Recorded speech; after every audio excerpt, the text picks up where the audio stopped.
കുട്ടി ചോദിക്കുന്നുണ്ടല്ലേ, ഈ മോട്ടറിലും ഫാനിലും എന്തിനാണ് ഇത്ര അധികം കമ്പിച്ചുരുളുകൾ, എന്തിനാണ്? അവ കാന്തിക ശക്തി വർദ്ധിപ്പിക്കാനാണെന്ന് മറ്റേ കുട്ടി മറുപടി പറയുന്നുണ്ട്. അപ്പോൾ നമുക്കിപ്പോൾ ഒരു ചുരുളേ ഉള്ളൂ. പിന്നെ നമ്മളെ ഈ ബാറ്ററി എന്താണ്, പിന്നെ 0 വോൾട്ടിലുള്ള അല്ലേ. ഇപ്പം ഇവിടെ ഇങ്ങനെ ഒരു മാഗ്നറ്റിക് നീഡിൽ വെറുതെ ഉണ്ടാക്കിയിട്ടുണ്ട്.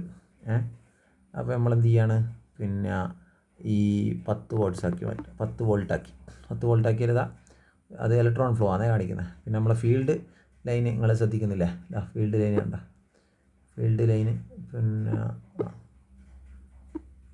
Yes okay. ഇനി നമ്പർ ഓഫ് ടേൺസ് ഇൻക്രീസ് ചെയ്യട്ടെ. നമ്പർ ഓഫ് ടേൺസ് കൂട്ടിയാൽ എന്ത് സംഭവിക്കുമെന്ന് നോക്കുക.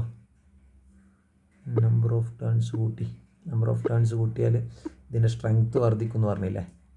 പിന്നെയോ കറണ്ട് കൂട്ടിയാൽ ഇതിൻ്റെ സ്ട്രെങ്ത്ത് വർദ്ധിക്കും.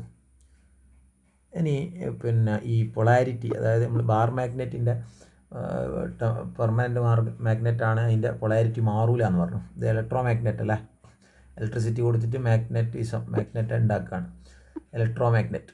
ഈ ഇലക്ട്രോ മാഗ്നറ്റിൻ്റെ പിന്നെ ഈ ഒരു സാധനം ചേഞ്ച് ചെയ്യട്ടെ. നോക്കിക്കോളെ, ശ്രദ്ധിക്കണേ.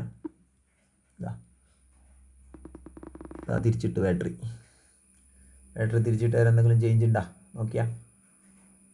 Yes okay. പിന്നെ